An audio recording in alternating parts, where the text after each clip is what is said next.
So here's what you'll need to get started. You'll need an HDMI port, a streaming device, Wi-Fi, and just a little bit of tech know-how. Okay, first method, a dedicated Android TV box. This is probably the most direct way to do it. Getting it running is super simple. Just connect the cables, follow the on-screen steps, and sign in. So what's the trade-off? You get a fantastic dedicated experience, but you do have to buy the box. All right, next up, Chromecast with Google TV. I'm sure you've heard of this one. It's super popular, and the setup is just as easy. Plug it in, connect to your Wi-Fi, and you're good to go. It's awesome for streaming and voice control, but you're gonna have a bit less storage than a box. Now for a really compact option, there's the Android TV Stick. It gives you the full experience. And you'll be up and running in minutes. The setup process is pretty much the same as the others.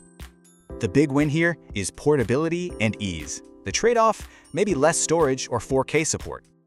Okay, for all you DIY folks out there, there's the Raspberry Pi. This is a very customizable route. This one's more hands-on since you install the OS yourself, but the payoff is a totally custom setup. Now before you dive in, let's talk about a few potential roadblocks you might hit. Things like your TV's hardware, manufacturer software, or even your warranty could get in the way. All right, once you're all set up, here are a few quick tips to get the most out of it. Stick to trusted apps. Keep your storage tidy to keep things fast, and always install updates.